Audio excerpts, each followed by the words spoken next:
Okay, so let's talk about the difference between your martial art toolbox and your martial art style. Your martial art style is most likely going to be a prescribed method that has already been decided upon before you ever heard about this martial art. Its method of dealing with certain types of attacks. These are the classical components, the classical attacks that's been associated with this art for many years. Okay, your toolbox, however, is simply the basic techniques that make up said art. That being said, techniques tend to change over time for several different reasons. For instance, let's take boxing for an example. You have the jab, the cross, the hook, and the uppercut, and they all are directed toward the head. You have two sides of your body, left and right. So you have a jab, a cross. You have a hook from the front, hook from the rear, uppercut from the front, uppercut from the rear, and you have an overhand from the rear. If we go down to the body, you replicate all of that except for the overhand. So you basically have 13 basic punches that you throw at your opponent. You can take the jab and say, okay, let's work an inverted jab, a twisting jab, an up jab, a snap jab. Now you have variation on the jab, which is going to give you more numbers. Same thing with the cross, whether you stand with your shoulder bladed a little bit, or you throw it a little bit more squared up, or if you take a step with it, or if you twist more with it, you're going to have variation and you have more numbers. These things really aren't as important as understanding how they fit into the martial art structure, whatever you call your martial art. And if you notice, a lot of times that's where most martial arts tend to deviate, is in terms of whether we step with the punch or whether we twist with the punch, or whether we turn the thumb sideways or we turn the thumb up. A lot of these things are just so minute, they really don't make that much of a difference. What really counts is when you land that thing, do you inflict damage upon your opponent, and are you safe?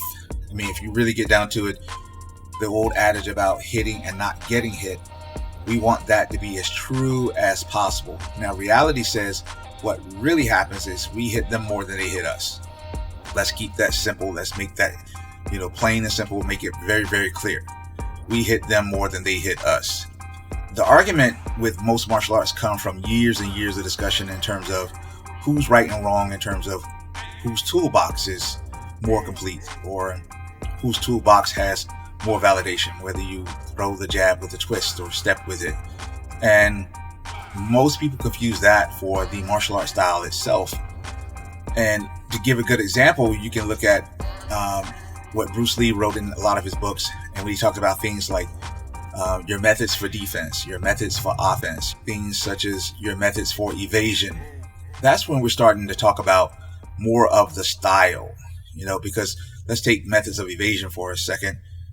We're not going to sit and discuss, should the big toe be pointed at a 35 degree or 45 degree angle when we're trying to get out of the way of a combination. It doesn't have to be that involved in that detailed. We just want to understand, do we move back? Do we move forward? Do we move forward diagonal or rear diagonal, side to side? These are the questions that become a little bit more important down the line. But unfortunately, most people will spend more of their time dealing with toolbox. I recently saw a thing about Wing Chun trapping, and the guys were arguing over the point of you can't do that type of trapping in a boxing fight. You never see that in MMA, and you're still talking about the toolbox itself. No one has an expertise or a black belt in the toolbox. A plumber, a carpenter, and a craftsman, they all share the same toolbox, but their styles are represented by what they do, by their skill sets, not by their toolbox. And so, if a Taekwondo fighter wants to borrow Muay Thai kicks, as long as he's winning, the toolbox doesn't really take away from his performance whatsoever. He's still a Taekwondo guy who's winning Taekwondo fights. He just happens to use a different set of tools, a different set of skills from somewhere else. So none of that really matters, but yet it's the arguments where most people will spend their time. So I would suggest that you not spend all of your time trying to make a big issue about the toolbox as much as you should try to find ways to make the tools work. And if the tools don't work, I would suggest that you move on to ones that do. Everything's usually contextual. Certain things work better under certain conditions. But what you need to do from the beginning is just work a specific series of basics. And by process of elimination, you will find yourself moving on to the next thing. You don't have to worry about or concern yourself with trying to compare yourself to what the other style is doing or what the next school down the street is doing. The only validation you need and will ever need is in the work. If you throw a particular punch, no matter where it comes from or what it's called, from any toolbox, and it works, that's all that matters. It works.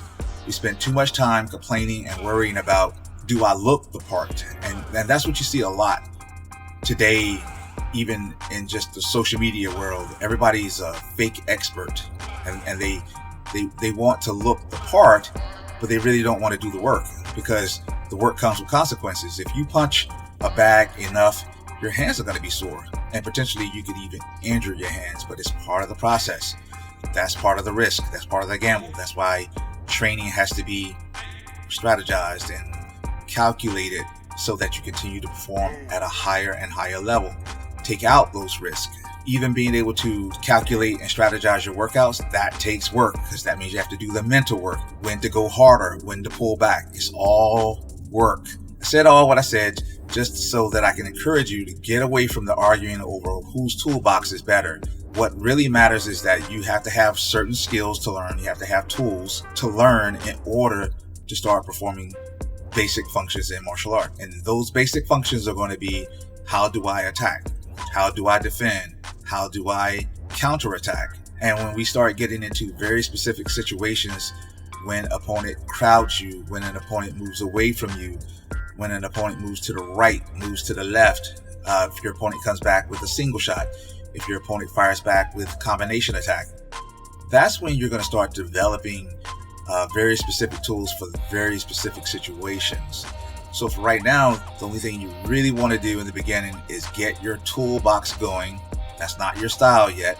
You haven't developed the style. Get your toolbox going and develop some skills. Now, as far as the coaches go, you don't want to make the mistake of trying to learn all of these different skills and compound, and then after you've gotten 100 skills in, now you're trying to learn how to fight. That's not exactly how it works, but that's something we can discuss a little bit later in terms of how to put things in terms of packages and chunk things together and then move on to the next stage of your training. One more reminder, your toolbox is not your martial arts style.